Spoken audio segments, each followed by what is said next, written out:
तो आज हम लोग इस सवाल को हल करेंगे। ये सवाल निर्देशांक ज्यामिति क्लास 10th का है। तो यहाँ पर सवाल क्या है, सबसे पहले एक बार सवाल पढ़ते हैं। लिखा हुआ है, यदि बिंदु ए जिसके निर्देशांक 2, 3 और अगला बिंदु दिया गया है बी जिसके निर्देशांक 5, K और सी जिसके निर्देशांक 6, 7 संरेख हो तो K का मान ज्ञात कीजिए। दोस्तों, इस तरह के सवाल जिनमें बिंदु के निर्देशांक हमें दिए गए होते हैं और यहाँ पर लिखा होता है इसके बाद कि ये बिंदु जो है वो संरेख हैं या संरेखी हैं, तो K का मान ज्ञात कीजिए, P का मान ज्ञात कीजिए या फिर M का मान ज्ञात कीजिए। इस तरह से सवाल में हमसे पूछा जाता है। ऐसे सवाल बहुत ही आसान होते हैं। यहाँ पर सिर्फ एक हमें फार्मूला रखना होता है और थोड़ा हल करना होता है। चलिए अब शुरुआत करते हैं। तो सबसे पहले हम क्या करेंगे, यहाँ लिखेंगे हल। यहाँ पर हमने लिख दिया हल। उसके बाद हमें यहाँ पर ABC 3 बिंदु दिए गए हैं और तीनों बिंदुओं के निर्देशांक हमें दिए गए हैं। बिंदु A के निर्देशांक 2, 3, B के निर्देशांक 5, K और बिंदु C के निर्देशांक 6, 7। तो यहाँ पर ये पहला यहाँ पर जो निर्देशांक है ये x1 है, ये x2 है और ये x3 है। ये यहाँ पर y1 है, ये y2 है और ये y3 है। तो यहाँ पर लिख लेते हैं जो कुछ भी दिया गया है। तो यहाँ पर लिखेंगे यहाँ। तो यहाँ पर हमें दिया क्या गया है, तो यहाँ पर हमने सभी मान एक स्थान पर लिख दिए। x1 का मान कितना है, 2 है। x2 का मान 5 है, x3 का मान 6 है, y1 का मान 3 है, y2 का मान k है और y3 का मान 7 है। तो यहाँ पर हमने लिख दिया। उसके बाद आगे सवाल में दिया गया है, यहाँ पर बिंदु जो है, ये जो बिंदु दिए गए हैं ये संरेख हैं, यहाँ पर लिखा हुआ है। तो यहाँ पर हम लिखेंगे चूंकि बिंदु जो है वो संरेख हैं, चूंकि बिंदु संरेख हैं इसलिए जो त्रिभुज का क्षेत्रफल होगा वो क्या होगा, 0 होगा। इसलिए त्रिभुज का क्षेत्रफल क्या होगा, 0 के इक्वल होगा। अब यहाँ क्या रखना है हमें, यहाँ रखना हमें फार्मूला। तो सूत्र क्या होता है, सूत्र को रटने की जरूरत नहीं पड़ेगी। चलिए सबसे पहले यहाँ पर क्या लिखेंगे, त्रिभुज का क्षेत्रफल बराबर क्या होता है, 1/2। उसके बाद यहाँ बड़ा ब्रैकेट बनाएंगे, यहाँ पर क्या लिखेंगे, पहले x1, उसके बाद यहाँ ब्रैकेट छोटा ब्रैकेट बनाएंगे, यहाँ पर क्या लिखेंगे, y - y। ये हमने यहाँ पर लिख दिया। यहाँ पर हम आपको तरीका बता रहे हैं। उसके बाद x1 के बाद पहले यहाँ प्लस लगाएंगे, x1 के बाद क्या यहाँ पर लिखेंगे, x2। उसके बाद ब्रैकेट बनाएंगे छोटा, क्या लिख देंगे, y - y। उसके बाद फिर से प्लस लगाएंगे।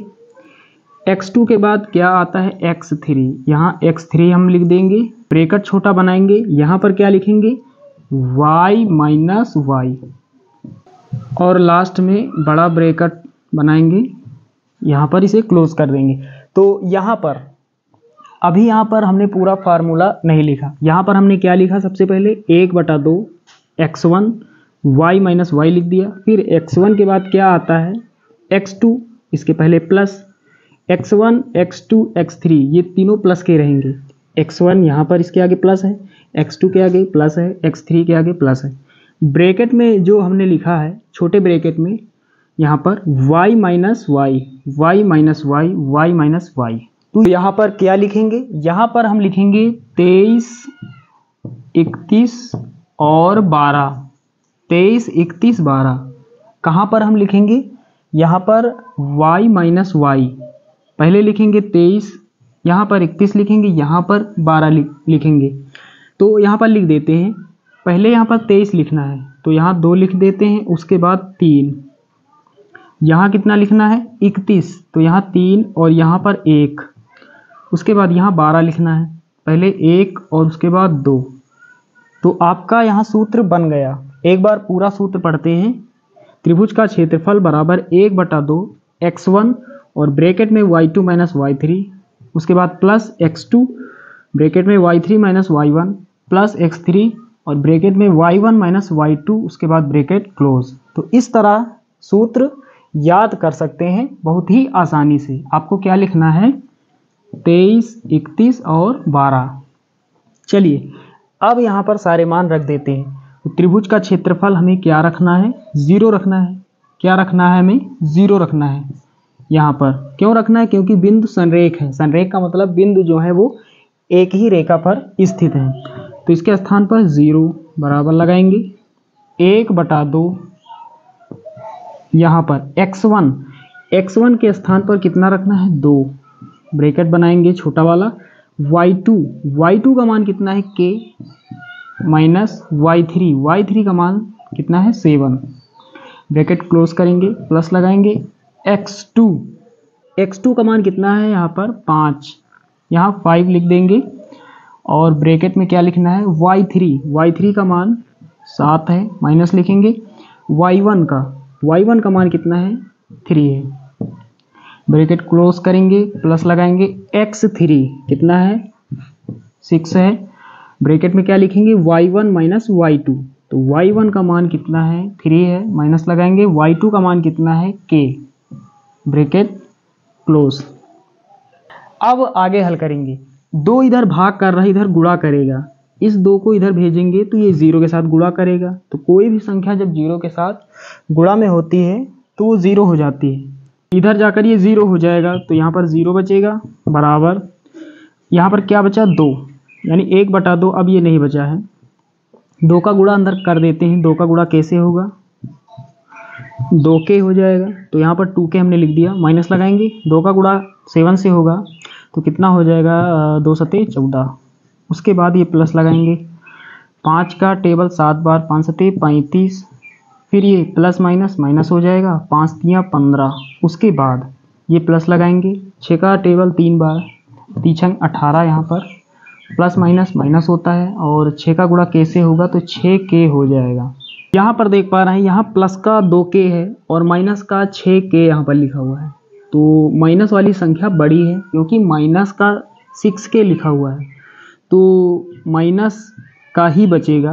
पहले माइनस लगा लेते हैं, अब बड़ी संख्या में छोटी को घटा लेते हैं। मतलब 6k में माइनस कर देंगे 2k, कितना बचेगा, 4k।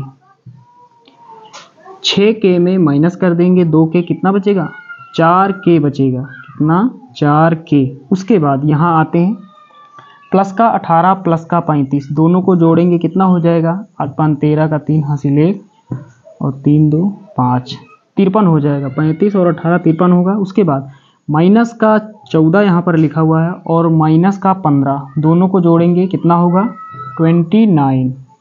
यहाँ पर ये माइनस होगा। माइनस क्यों होगा, क्योंकि दोनों के आगे माइनस लगा हुआ है। एक जैसी चिन्हों वाली संख्याएं जुड़ जाती है और चिन्ह वही रहता है। अब यहाँ पर हमने ब्रैकेट लगा दिया, इसे हटा देते हैं।